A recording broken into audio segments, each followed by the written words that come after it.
아버지, 우리의 삶에 말씀을 주시니 감사합니다. 말씀을 통하여 우리가 정말 온 우주에서 존재할 가능성이 전혀 없던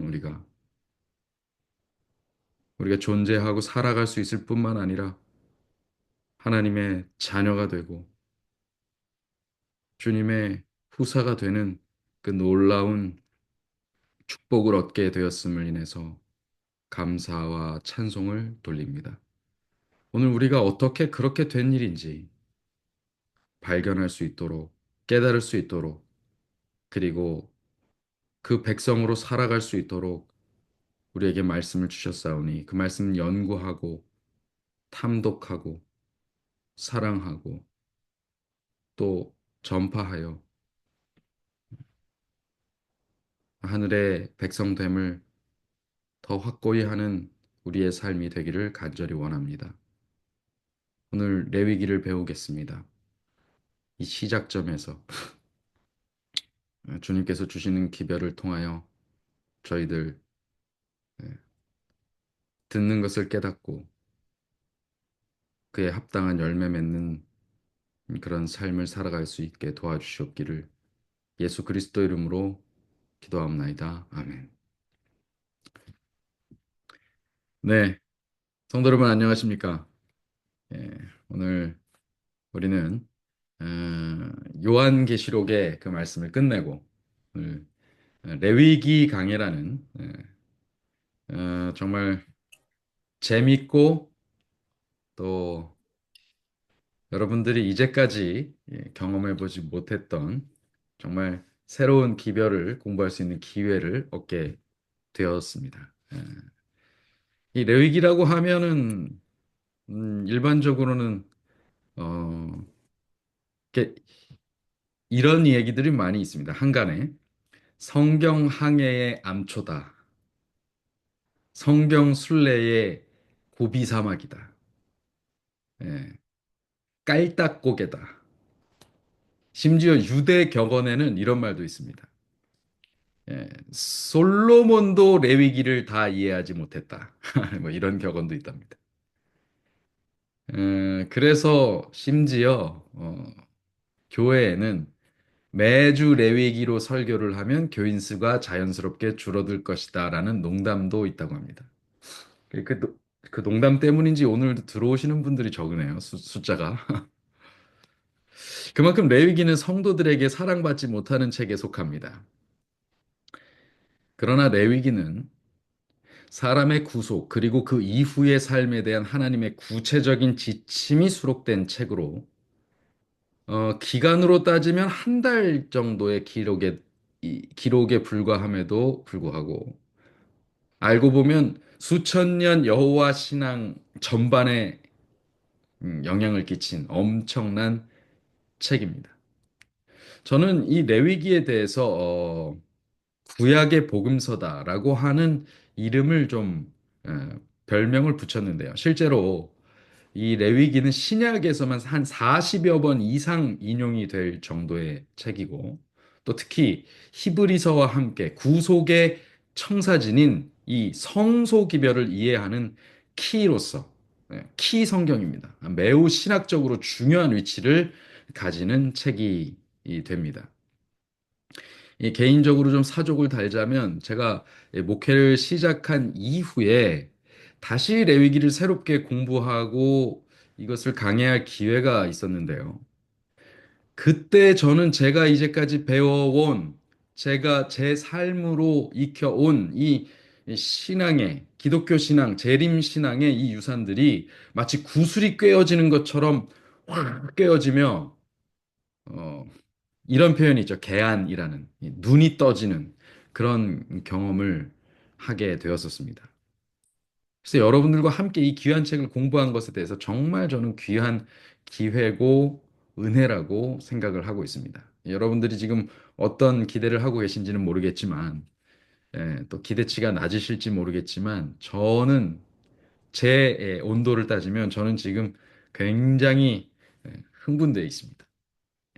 이 레위기를 공부한다는 것은 저에게 있어서는 정말 특별한 의미고, 이제 그 특별한 의미가 여러분들에게도 특별해지기를 바랍니다. 오늘은 그 첫 시간으로서 레위기 전체 서론을 좀 공부하는데요. 이 서론도 제가 이게 볼 때 시간상 한 두세 번에 걸쳐서 진행을 해야 됩니다. 왜냐하면 이 레위기라는 것은 레위기만 보는 게 아니라 모세오경 전체를 두고 레위기의 상황을 살펴야 되거든요. 그렇기 때문에 그 전체적인 배경을 살피자면 뭐 저자나 주제나 뭐 이런 일반 사항들도 다루겠지만 왜 레위기가 모세오경의 하나에 포함되었는지 그 배경, 그걸 좀 살피게 돼야 될 겁니다. 그러기 위해서 우리는 먼저 출애굽기로 가보도록 하겠습니다. 여러분, 출애굽기 1장입니다. 성경책 출애굽기 1장으로 가보겠습니다. 레위기를 공부하시는 동안 이 레위기 자체가 이 출애굽이라는 배경 안에서 이제 이루어지기 때문에 여러분들이 출애굽기 혹은 민수기를 다시 한번 꼼꼼히 읽어보시기를 추천드립니다. 그랬을 때 여러분들이 정말 그 전에 보지 못했던 새로운 기록들이 성경에서 이렇게 쭉 떠오르는 것을 느끼게 되실 겁니다. 오, 이런 말씀이 여기 있었구나. 라는 것을 알게 되실 거예요. 진짜 전혀 새로운 세상이 여러분들에게 펼쳐지게 되는 경험을 할 겁니다. 출애굽기 1장 1절로 8절인데요. 이걸 누가 좀 읽어 주실까요? 음, 우리 예나 집사님 읽어 주시겠습니까? 네, 네. 1절에서 8절까지요. 네. 야곱과 함께 각기 권속을 데리고 애굽에 이른 이스라엘 아들들의 이름은 이러하니 르벤과 시므온과 레위와 아이고 레위와 유다와 시므온과 레위와 유다와 쭉 읽어 주십시오. 아시갈 이사갈. 아삭 이사갈입니다. 이사갈. 이사갈의 이사갈과 스물 제가 저 안경을 다른 걸 끼고 해갖고 잘 안 보여요. 그러세요? 시므온과 레위 유다와 이미 애굽에 있는 요셉까지 야곱의 혈속이 모두 70인이었더라. 네. 요셉과 그의 모든 형제와 그 시대 사람은 다 죽었고 요셉을 알지 못하는 새 왕이 일어나서 애굽을 다스리더니 네. 감사합니다. 다음 장 요약하자면 이렇습니다. 제가 지금 안 화면을 보십시오. 야곱과 함께 각기 권속을 데리고 애굽에 이른 이스라엘 아들들의 이름은 이러하니 르우벤과 시므온과 레위와 유다와 이사갈과 스불론과 쭉쭉쭉 나가다가 이미 애굽에 있는 요셉까지 야곱의 혈속이 모두 70인이었다라는 내용으로 출애굽기 1장이 시작됩니다. 그러면서 이어지는 말이 요셉과 그의 모든 형제와 그 시대 사람은 다 죽었고 요셉을 알지 못하는 새 왕이 일어나서 애굽을 다스렸다. 이 창세기의 마지막 기록, 예, 과 거기에 이어지는 출애굽기의 첫 기록은 이스라엘의 입애굽 사건을 조명합니다. 자, 우리가 출애굽기라고 그러죠. 출애굽은 이집트에서 나온다. 출애굽. 영어로는 엑서더스. 이게 탈출기라는 표현이죠. 탈출하다. 이렇게 그런 뜻인데 그것을 우리는 한국말로 출애굽이라고 말합니다. 애굽에서 나오는 거죠. 그런데 창세기의 마지막 기록과 출애굽기의 첫 기록은 애굽으로 들어가는 입애굽의 사건을 조명하고 있어요. 그리고 당연히 그 사건의 주인공은 누굽니까? 빨간 줄에 누가 등장해요? 계속 누가 등장합니까? 여기 화면을 보시면 빨간 줄에 계속 요셉이 언급됩니다. 예. 그 요셉이 결국 출애굽기의 주인공이 요셉과 그 지파들이 출애굽기의 주인공이 되지 않을까라고 생각을 하게 될 텐데 그러나 애굽의 정세에 큰 변화가 생겨납니다. 히브리인들과 같은 셈족 계열의 왕조인 셈, 함, 야벳이 노아의 아들들 중에 인종을 구성하죠. 근데 같은 셈족 계열의 왕조인 17왕조가 애굽에서 끝이 나요. 그리고 쿠데타가 일어나서 아프리카 본토인인 함족 계열의 제18왕조가 시작된 것입니다. 그들은 당연히 요셉을 몰랐거나 비단 알았다고 해도 그들의 역사와 기억에서 요셉을 어떻게 하려고 했을까요? 17왕조, 그것도 인종이 다른 17왕조 때의 그 기록을 다 지우려고 했을 것입니다. 그래서 이전 왕조의 그 17왕조의 비호 속에서, 보호 속에서 알짜배기 옥토에서 정말 별천지에서 큰 세력으로 계속 생육하고 번성하고 생육이 중다한 그 세력으로 자리 잡고 있었던 그 이스라엘 백성은 당연히 18왕조의 눈의 가시 같았고 박해와 탄압의 대상이 될 수밖에 없었을 것입니다. 이어지는 출애굽기 1장의 내용은 그 제18왕조의 파라오가 이스라엘 백성을 굉장히 싫어해서 결국 노예로 어, 부리게 되는 사건을 이야기하고 있죠. 그렇게 애굽의 귀한 손님의 지위에서 천한 노예의 지위로 전락하면서 이스라엘의 위기가 이제 고조되었을 때 우리는 출애굽기 2장으로 넘어간 장면에서 우리의 예상과는 기대와는 전혀 다른 족속이 조명을 받기 시작하는 것을 알게 됩니다. 우리 출애굽기 2장 1절을 보겠습니다. 출애굽기 2장 1절. 윤샤론 집사님 이거 혹시 읽어 주실 수 있습니까? 네, 네.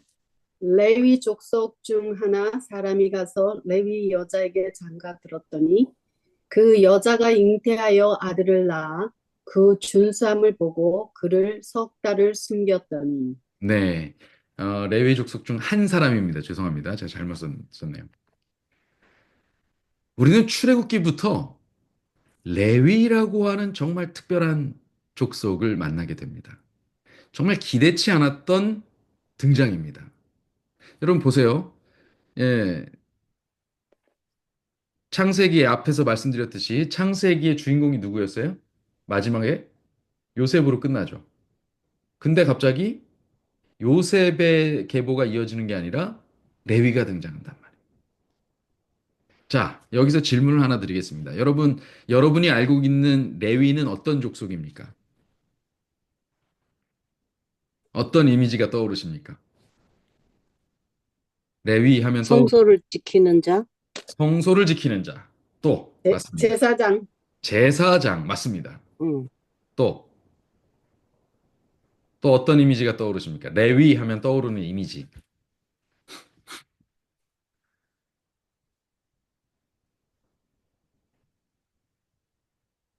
제사장, 성전 봉사자, 또 이후에 도피성의 주인들, 그죠? 도피성의 관리자들입니다. 특별히 그들의 기업이 있어요, 없어요? 없죠. 기업이 없어요. 없어요. 네, 그들이 받은 분깃이 없습니다.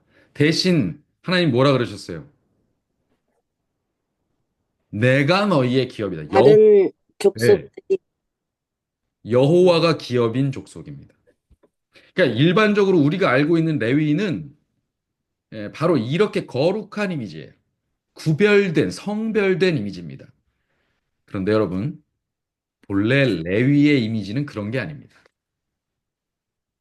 잠시 창세기 49장 5절로 7절을 가보도록 하겠습니다. 창세기 49장 5절로 7절입니다. 한번 읽어볼까요?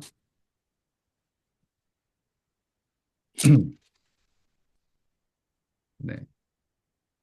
시므온과 레위는 형제요. 창세기 49장 예, 49장 5절로 7절입니다. 죄송합니다. 잠시만요.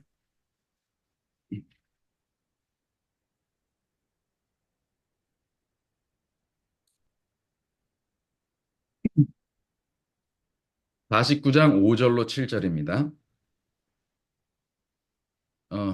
예, 이걸 좀 누가 읽어주실까요? 우리 김지희 이거요? 집사님 읽어주실 수 있습니까?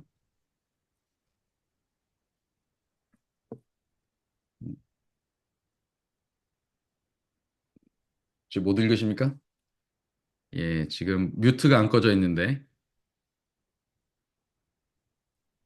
아니면 주영희 집사님 이거 뮤트 끄고 좀 읽어주시겠습니까?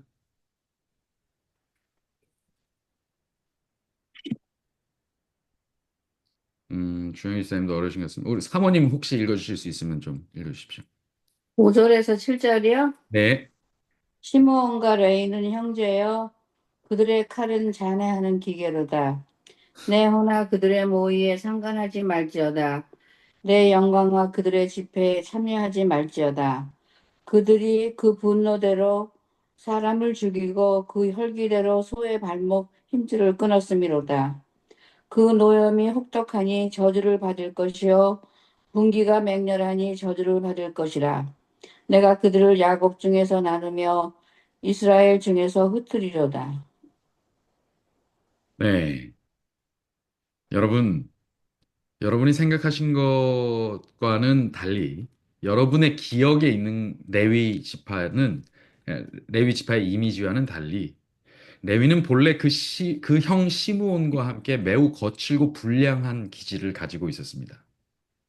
세겜에서 그들은 여동생 디나를 겁간한 족장의 아들이 찾아왔을 때 할례를 핑계로 거짓 조약을 맺고 그 족속의 남자들이 힘을 쓰지 못할 때를 노려서 매우 잔혹한 복수를 감행하는 일에 에, 주동자들이었고 또 이후 요셉을 죽이자는 모의와 상인들에게 팔아넘기는 일에도 앞장섰던 자들이 바로 이 시므온과 레위입니다. 그들이 그럴 수밖에 없었던 것은요.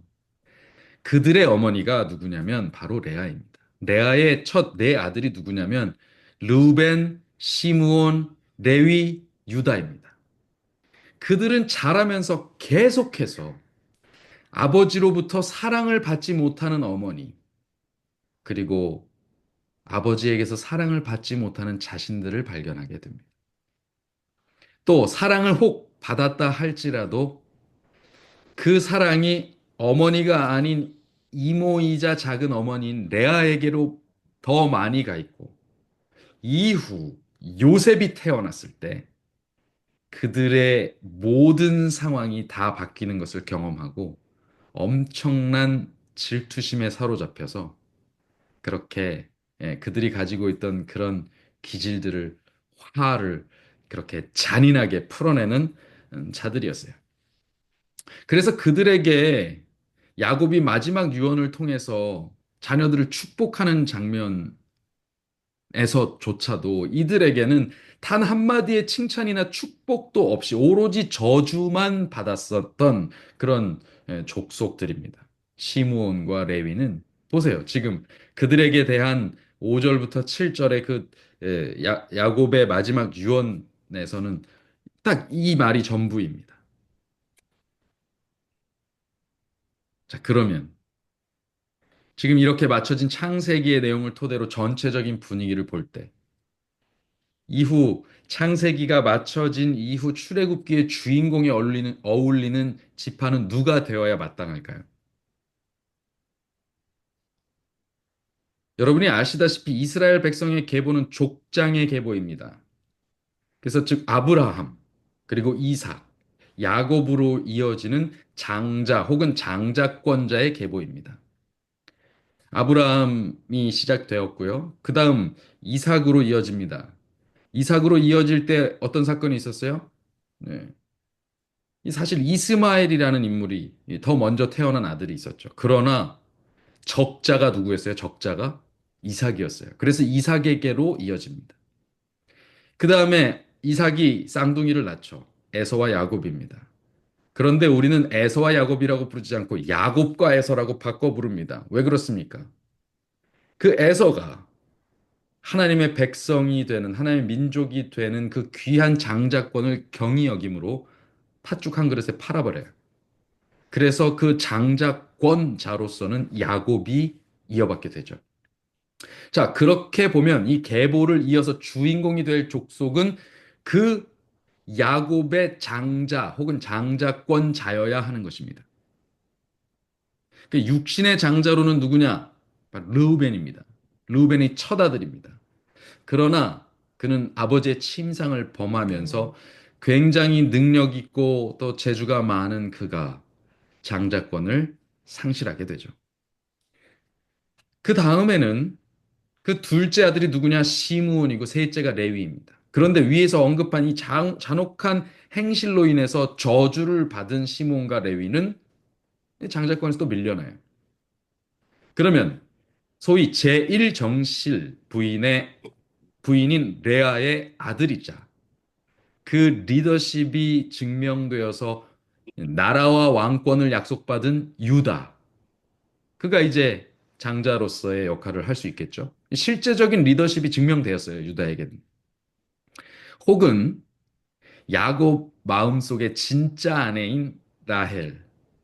그녀의 장자이자 입애굽 사건을 통해서 민족을 구원한 영웅 요셉. 그의 지파가 가장 가능성이 높아지지 않겠습니까? 이게 유다나 요셉쯤은 되어야 누가 봐도 인정할 역사의 주역이고 민족의 지도자로서의 역할을 감당할 족장의 명분이 되는 거 아니겠어요? 그런데 놀랍게도 누가 봐도 출애굽기는 전혀 예측하지 못한 이름을 언급합니다. 바로 레위입니다. 입애굽 때에 백성 중에서 흩어지겠다라고 하는 이스라엘 중에 흩트리로라. 야곱 중에서 나눌 것이다. 라고 저주를 받았었던 족속이 출애굽 때는 주인공 지파가 된 거예요. 출애굽기 2장부터요. 이후로 계속 레위입니다. 그래서 결국 우리는 레위 족속에 대한 이미지가 이렇게 잔혹한 잔해하는 기계로다라고 하는 이미지가 아니에요. 성별된 자들에 대한 이미지로 우리는 알고 있는 것입니다.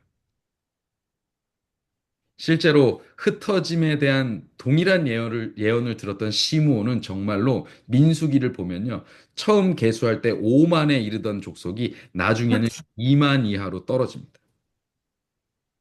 네, 이게 흩어지는 거예요. 광야 40년 동안 그렇게 돼버렸어요. 그러나 레위는 어떻습니까? 시므온은 정말 시므온과는 전혀 다른 방향으로 그 성취가 이루어지죠. 시므온은 말 그대로 흩어져 사라졌으나 나중에 뒤에 역사에는요 유다 지파에 붙어서 살다가 나중에 유다 지파에 아예 예속돼서 그냥 뭉쳐져서 사라져 버립니다. 그래서 이후에 모세의 예언과 축복에서 보면 시므온 지파는 아예 거론도 되지 않습니다. 그러니까 그런데 레위는 흩어져 사라지는 게 아니라 흩어져 파송이 되죠. 각 지파별로 파송돼 가지고요. 그 각 지파의 영역, 분깃에 해당하는 지역마다 세워지는 도피성의 관리자들이 되는 거예요. 그리고 그 각 지파의 사람들이 모여서 구속의 대속의 경험을 하는 그 성소의 섬김이들로 살아가게 됩니다. 자, 이제 레위가 그 주인공이 됩니다. 그리고 레위는 흩어져서 사명자들의 역할을 하게 돼요. 그리고 여호와께서 그 분깃이 된다고 하셨어요. 훗날 보면 레위는 내 것이다. 레위는 내게 돌려라. 너희 장자를 내게 돌리는 것을 대신해서 레위를 내게 돌려라 하셨으니 결국 그 진짜 장자는 누구가 되는 거예요? 레위가 되는 거예요. 여러분, 네. 이게 놀라운 일입니다. 장자는 유다가 아니에요. 장자는 요셉도 아니었습니다. 장자는 레위였어요. 놀라운 일입니다. 여러분, 성경에서 우리가 별로 그렇게까지 생각 안 하던 인물이에요. 레위는. 물론 성별되었다고 생각하고 제사장 지파라고는 생각하지만 그냥 성전 봉사자다라고 막연하게 생각하던 그 인물들은 사실상 하나님 입장에서는 장자였던 것입니다. 그런 관점에서 보면 다시 한번 살펴보면 여러분 오경 이 오경 아시죠? 오경. 창세기, 출애굽기, 레위기, 민수기, 신명기 이 다섯 개의 오경 자체가 레위 지파인 누가 쓴 거예요? 모세가 쓴 거예요. 이 모세 오경이 모세의 기록이죠. 이게 레위 지파인 모세의 기록입니다. 그러니 사실상 기독교가 레위 지파에 의해서 그 명맥이 이어져 왔다고 해도 과언이 아니에요. 그래서 성경에서 레위기가 갖는 위상은 정말 대단한 것입니다. 우리가 알고 있던 성경 통독을 방해하는 책, 어려워서 이해하기 어려운 책, 유대 격언의 솔로몬도 다 이해하지 못했을 그 책은 사실상 그 대단한 위상을 가진 책입니다. 위상이 대단한 책이에요.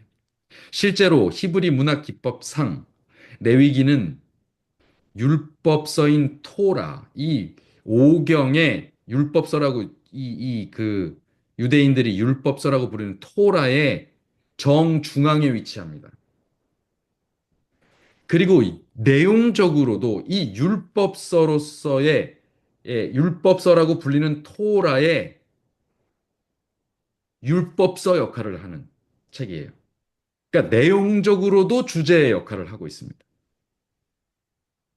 그래서 레위기는 모세오경의 주제입니다. 놀라운 일이죠.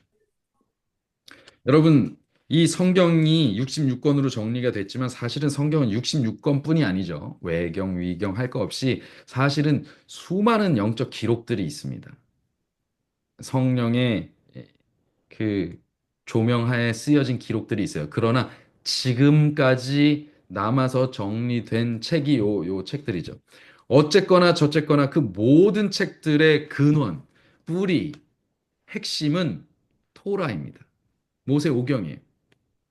그래서 모든 성경이 이 토라에서 파생되었다고 해도 과언이 아닙니다. 그런데 그 토라의 중심에 뭐가 있어요? 바로 창세기, 출애굽기, 민수기, 신명기 중간에 레위기가 있습니다. 여러분이 그토록 어려워하고 멀리했던 책 레위기가 이렇게 중요한 책이었다라는 것입니다. 자, 이제 여러분이 통독을 여러 번 해보셨을 테니까 레위기가 어떤 책인지 대강 아시지 않습니까? 그런데 그 레위기에서 언급되는 사항들, 즉 절기와 제도들, 또 레위기에서 언급되는 명령들, 즉 율법과 지침들은 우리 신앙 항해의 암초나 고비 사막이나 깔딱고개나 그런 것이 아니라 우리 신앙 선박의 엔진이고 그리고 신앙의 주소지의 중심, 곧 서울이자 DC가 된다는 얘기입니다. 그야말로 여호와 신앙의 기초가 와 중심 주제가 바로 여기 레위기에 있는 것입니다. 여호와 신앙을 토대로 우리에게 찾아온 복음의 핵심이 바로 여기 레위기에 담겨 있다는 얘기입니다. 이것이 제가 레위기를 통해서 신앙의 개안을 경험했다라고 하는 말의 이유입니다. 이제 이걸 내용을 들어가면 이제 그 경험을 확실하게 하실 수 있어요. 근데 제가 이제 이 내용을 까지를 공부하고 나서 그 개안을 경험했는데 그러고 나니까 이제 레위기의 위상이 달라 보이는 것이죠. 그리고 본래 레위기는 그런 책인 것입니다. 자, 다시 이제 본론으로 다시 돌아가면 어떻게 레위가 이 사라져간 형제 지파인 시므온과는 달리 이스라엘 역사의 전면에 등장할 수 있게 되었을까? 그가 진짜 실제적인 여호와의 장자가 되었을까? 어떻게 저주받은 족속에서 축복받은 족속으로 그 정체가 완전히 바뀔 수 있었을까? 여러분, 부조화 선지자는 이렇게 얘기합니다. 진영 입구에 서서 모세는 백성들을 향하여 누구든지 여호와 편에 있는 자는 내게로 나오라고 큰 소리로 외쳤다. 백성들은 이 명령을 순종하였다. 레위 지파는 우상 숭배에 가담하지 않았다는 것이 드러났다. 지위나 혈연이나 교우 관계에 상관없이 주모자들은 죽임을 당했다. 하나님께서 악행에 대한 그분의 선고를 집행하도록 명하실 때, 이 사건으로 인해서 그 모세에게로 나온 충성된 자들이 칼을 들고 그 행악의 주모자들을 다 쳐서 죽이죠. 그 선고 집행을 명하실 때, 이 고통스러운 행위를 한 사람들, 그러니까 이것을 실행한 사람들은 그들이 반역과 우상숭배를 증오한다는 것을 나타내고 참 하나님을 더 잘 섬기기 위해서 자신을 바친 사람들이 되었다. 그게 누구였다고요? 레위. 여호와께서는 레위 지파를 특별하게 구별하심으로 그들의 충성을 영광스럽게 하셨다. 일반적으로 이 기독교인들은 하나님께서 레위 지파를 구별하신 이유를 두고 모세와 아론 때문이다라고 얘기를 합니다. 그러니까 모세와 아론이 있었기 때문에 그가 속한 지파들을 데리고 일하기 좋게 소위 말하는 대로 뭐 대통령이 선출되면 그 대통령이 자기 코드 인사를 하잖아요. 예? 자기 당 사람, 자기랑 성향이 맞는 사람 이렇게 해갖고 자기에게 그 내각을 형성하지 않습니까? 그것처럼 레위 지파가 딱 붙으면 이 모세와 아론의 힘이 되어줄 거라고 딱 얘기합니다. 근데 여러분, 이 출애굽 역사상 가장 강력한, 가장 치명적인 반란은 다름 아닌 레위 족속 안에 있는 고라의 반역이었어요. 여러분도 잘 아시죠? 그러니까 그거라고 따질 수가 없어요. 그러나 그럼에도 불구하고 그래도 힘이 되는 건 같은 지파일 것이다라고 해서 모세와 아론 때문에 레위 지파가 선발됐다라고도 얘기합니다. 사실 물론 그것도 이유입니다. 그러나 이유 중 하나일 뿐입니다. 가장 큰 이유는 여기에 있습니다. 출애굽 이후 아직 이스라엘의 군대 조직과 체제가 정비되지 않은 시점에서 일어났던 이 첫 배도 금송아지 사건. 여기서 이들의 진면목이 드러나게 되었기 때문입니다. 이 사건이 결정적으로 레위 지파가 충성되게 구별된 지파가 되는 사건이 돼요. 도대체 이 사건이 있기까지 이 민족에게 어떤 일이 있었을까? 여러분 보세요. 여기서 그 지파가 뭘 들었어요, 지금? 칼을 들었어요. 칼을 들고요. 우상 숭배한 자들 다 쳐서 죽였습니다. 이거 마치 뭐가 떠올라요? 이거 뭐가 오버랩돼요? 시므온과 레위가 뭐다? 사람 죽이는 자다. 간해하는 기계다라고 했던 그 야곱의 저주가 기억나는 장면이에요. 막 칼로 쳐서 다 죽였으니. 그런데 하나님은 그걸 지금 야곱의 이야기하는 전혀 다른 일을 똑같이 사람 죽이는 일을 했는데 3천 명이나 죽였거든요, 그날. 근데 여기서는 그들을 충성된 자들로 구별하시는 거예요. 놀라운 일이죠.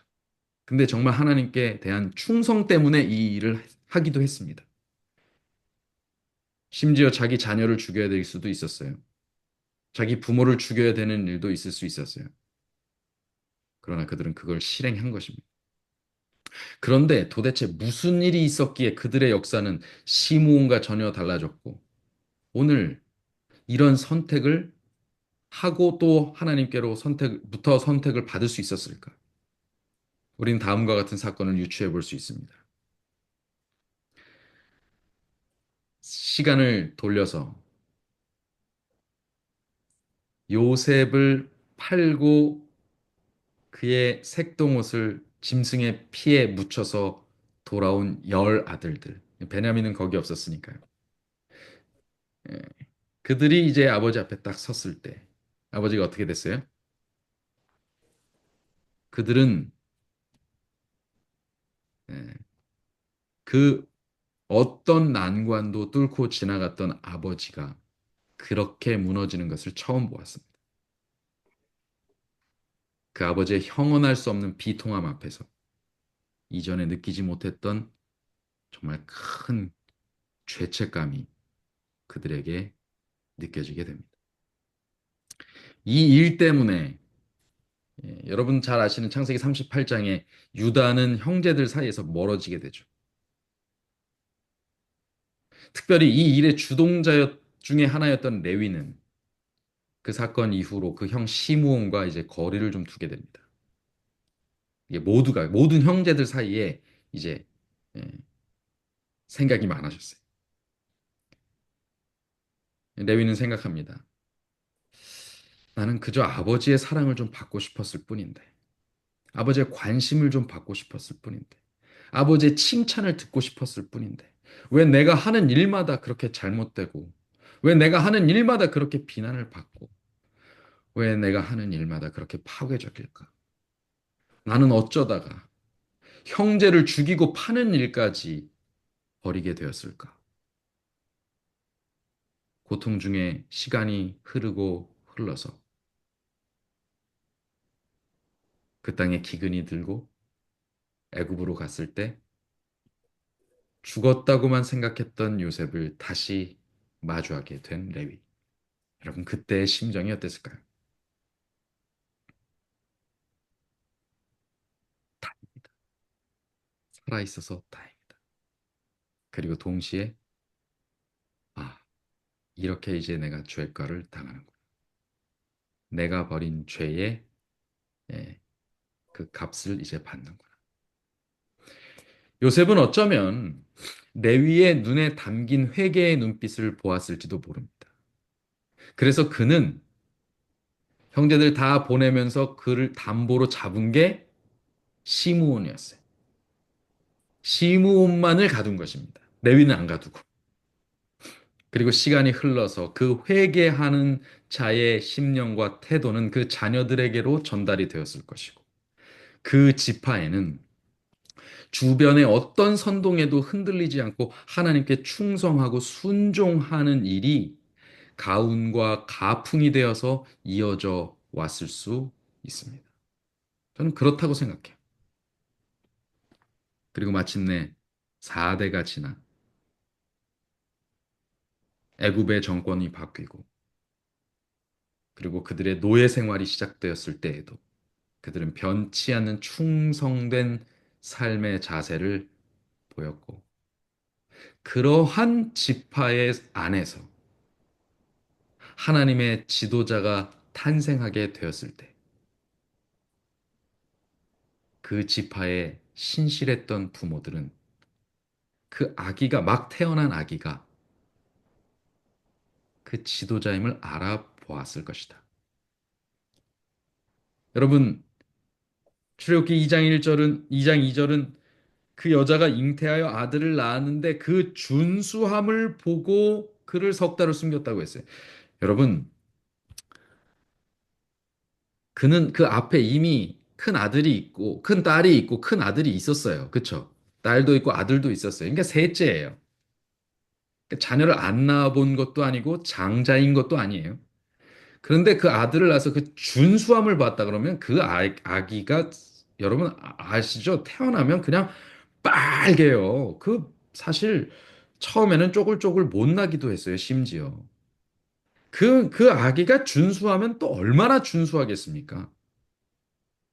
그 준수함이 과연 커서도 어떻게 될지 그걸 어떻게 합니까? 그러니 그들이 보았던 준수함이라고 하는 것은 단순히 외모의 어떠함이 아니라 그들의 가풍으로 이어져 오던 하나님께 대한 충성과 순종의 정신으로 뜨여진 영안으로 보았을 때 하나님께서 이 아이를 통해서 특별한 일을 이루실 것이라는 예언적 시선을 가질 수 있었다. 라고 하는 것이 더 타당한 말이겠죠. 히브리서가 이에 대해서 분명하게 얘기하죠. 준수하게 보았다는 것. 그들이 믿음으로 모세를 그렇게 보았다고 표현합니다. 그럼 결론적으로 그래서 어떻게 됩니까? 가나안에 들어가기 직전 이스라엘을 계수할 때 시므온은 가장 적은 지파였다. 그래서 모세는 그의 마지막 축복에서 시므온에 대하여는 언급조차 하지 않았다. 가나안에 정착할 때 이 지파는 유다의 몫의 작은 부분을 갖는 것에 만족해야 했으며 그 가족들은 그 후에 더 강력한 식민지를 만들어 성지 변경 바깥 지역에서 거해야 했다. 레위도 역시 그 땅 여기저기 널려 있던 48개의 성읍, 곧 도피성 밖에는 유업으로 받지 못했다. 그러나 이 지파의 경우에 있어서는 다른 지파들이 배도하였을 때 여호와께 충성하였으므로 성소의 거룩한 봉사의 직분을 맡아 저주가 변하여 축복이 되었다. 여러분 보이십니까? 저주가 변하여 축복이 되고 그 축복을 받은 백성, 축복을 받은 지파, 거기서 일어난 지도자에 의해서 이 성경책이 시작됩니다. 지도자 모세는 그래서 유대인들이 생각하는 가장 위대한 지도자가 되어 있고 그에 의해서 쓰여진 모세 오경을 기반으로 오늘 우리가 복음이라는 것을 받아들일 수 있는 이 성경이 쓰여지고 전해지게 된 것입니다. 그리고 그 모세 오경의 중심에 바로 레위기가 있습니다. 저는 오늘 배경만 말씀드리고 이 레위기의 내용은 이제 앞으로 들으실 건데요. 이 레위기의 중심 주제 내용이 뭘까요? 자, 여러분이 한번 맞춰보십시오. 그렇다면 레위기의 중심, 성경의 중심이 이제 토라의 중심이 레위기. 그렇다면 레위기의 주제는 무엇일까요?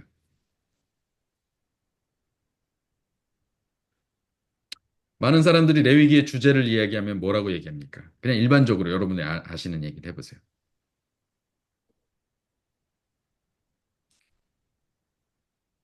레위기. 레위기의 주제는 무엇입니까? 십자가. 예. 레위기의 주제 십자가. 어, 19장 2절 보겠습니다. 레위기 19장 2절.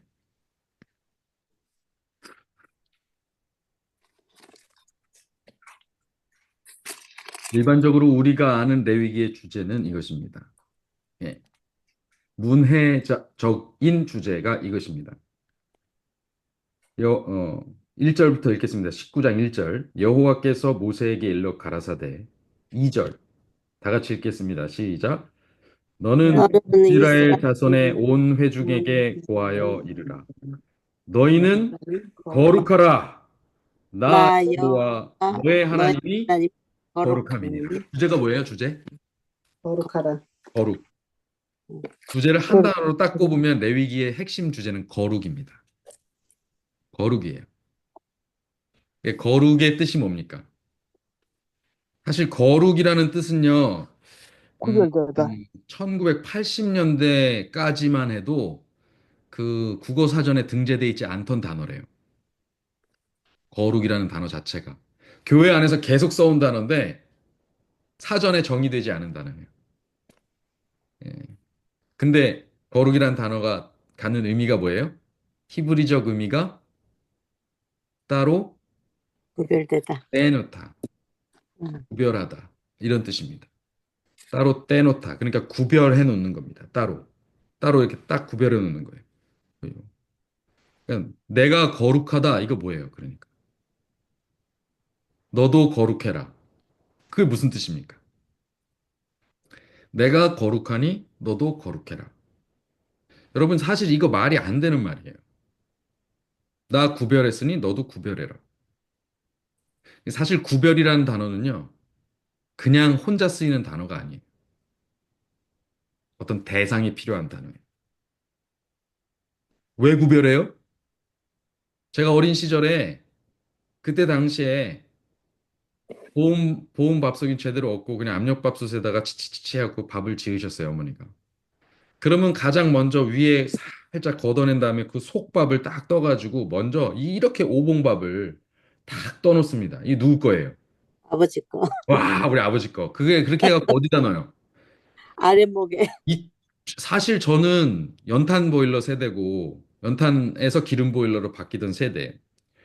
그러면 사실 아랫목이랄 게 딱히 없는 세대임에도 불구하고 그 이불 덮어놓은 자리가 있어요. 안방엔 항상. 그럼 그 이불 밑에다가 요걸 탁 넣어놓죠. 그렇죠? 밥그릇 하나에다가 그 밥그릇 하나를 더 얹은 이만큼의 오봉밥을 딱 거기다 넣어놔요. 아버지 밥이에요, 이거는. 뭐 한 거예요? 따로 구별해 놓은. 따로 떼놓은 거예요. 따로 구별해 놓은 거예요. 가장 좋은 거. 살짝 윗밥 살짝 걷어내고 가운데 밥 딱 떠가지고 싹 구별한 겁니다. 어머니는 누굴 위해서 구별한 거예요? 아버지를 위해서. 위해서. 아버지께 대해서. 음, 아버지를 위해서 구별한 겁니다. 음. 그건 거룩한 거예요. 그건 제 손이 닿으면 안 됩니다. 어머니가요, 아들 낳았다고 너무 좋아하셨어요. 그래서 저를 사실은 저희 동생보다 좀 더 편애하신 경향이 있습니다. 편애를 받은 입장에선 잘 몰랐는데 나중에 들어보니까 제 여동생이 많이 서러운 게 있더라고요. 근데 사실 저는 아버지한테 너무 많이 혼나가지고 아버지는 또 동생을 편애하셨거든요. 예. 이게 그, 이, 그 이삭 집안하고 반대였어요. 아무튼 그런데 어머니가 아무리 저를 사랑하셔도 그거는 제가 건드릴 수 있어요, 없어요? 없죠. 없어요. 그거는 아버지의 것입니다. 레위기는 구별의 책입니다. 무엇을 구별합니까? 나를 구별합니다. 어디에 대해서 구별합니까? 누구에 대해서 구별합니까? 여호와께 대해서 구별하는 것입니다. 왜요? 여기 하나님 그렇게 보니까 하라고 하니까. 아니요. 여기 보니까 19장 2절에 보니까 나 여호와 너희 하나님이 거룩함이냐. 음, 여기에는 뭐가 있을까요? 여호와는 어떻게 거룩하실까요? 그냥 홀로? 우리가 있으니까. 예, 맞습니다. 우리에 대해서 거룩하신 거예요. 다시 말하면 우리에 대해서 우리에게 자신을 구별하신 거예요. 나만이 너의 하나님이다. 내가 너만의 하나님이 되겠다. 여러분, 그분이 우리의 아버지가 되시겠다고, 그분이 우리의 유일한 신랑이 되시겠다고 그렇게 자신을 구별하셨습니다. 제가 이제 커서 저 자신을 구별했습니다. 누구에 대해서 구별했을까요? 제가 진짜 어른이 되는 이 계기는 독립이었겠죠? 독립하면서 저는 누구에 대해서 저를 구별했습니까? 부인에 대해서. 예? 부인에 대해서. 예, 제 아내에 대해서 저를 구별합니다. 저는 이제 제 아내에게만 저를 특별하게 구별합니다. 제가 제 자녀를 사랑하고 제 부모님을 사랑하지만 또 성도들을 사랑하지만 그러나 가장 특별하게 저 자신을 구별해서 따로 뗀 제가 세상 누구에게도 보이지 않은 영역을 드러내고 보이는 예, 그 대상은 제 아내입니다. 제 아내는 저에게 그렇게 구별합니다. 여러분, 이것이 하나님과 하나님 백성의 관계입니다. 이것이 하나님께서 우리에게 되찾기를 바라는 위치이고 위상이고 존엄이고 본래의 상태입니다. 이것이 구속의 결정적, 결론적 모습입니다. 그래서 기독교에서 가장 중요한 키워드 중 하나가 바로 이 거룩입니다. 결론적 키워드입니다. 그리고 과정적 키워드입니다. 여러분, 그래서 복음에서 가장 중요한 단어도 거룩입니다. 근데 이 내용을 사람들이 잘 이해하지 못하고 그저 하나님이 구원을 믿기만 하면 구원해 주신대라는 값싼 은혜로 자꾸 갑니다. 이것이 얼마나 고결한 것인지에 대해요. 얼마나 값진 것인가에 대하여, 얼마나 소중한 것인가에 대하여 깊이 생각하지 못한 상태로 가볍게 교회의 뜰만 밟는 신앙을 할 때가 있습니다. 그러나 이제 여러분 레위기를 공부하신 이후에는 그러실 수가 없습니다. 여러분 이 시간 들어오신 분들이 이제 큰일 났습니다. 이제 이전으로 돌아갈 수가 없어요. 이걸 알게 되신 이상 이제 이전으로 돌아가면 이제 큰일 났습니다. 이게 마음에 이게 찔림이 더 커집니다. 돌아가실 수 없어요. 하나님과 그런 구별의 상태로 넘어가는 그 성경의 핵심으로 여러분은 이제 들어가 버리셨습니다. 이제 시작되었어요. 근데 이왕 시작된 거 끝을 보시기 바랍니다. 네. 예. 그리고 하나님과의 신앙에서 하나님께 대한 신앙에 대해서 이제 딴 생각 다 하지 마시고 다 버리시고 결단을 내리시는 귀한 경험이 있게 되기를 간절히 바랍니다. 아멘. 그래서 이전에 우리는 저주받은 존재들이었지만 죽을 수밖에 없고 온 우주에 존재할 수 있는 가능성이란 것은 전혀 없었던 존재들이었지만 그러나 이제 우리가 온 세상이 다 배도할 때에도 여호와께 충성함으로 성소의 거룩한 봉사의 직분, 그 직분을 맡은 참 장자, 여호와가 우리의 분깃이 되시는 참 축복의 주인공들이 되시기를 간절히 바랍니다. 아멘. 네, 아멘. 예, 오늘 기도하고 마치겠습니다. 끝나고 질문이 있으신 분들은 질문으로 하시면 되겠습니다. 기도하겠습니다.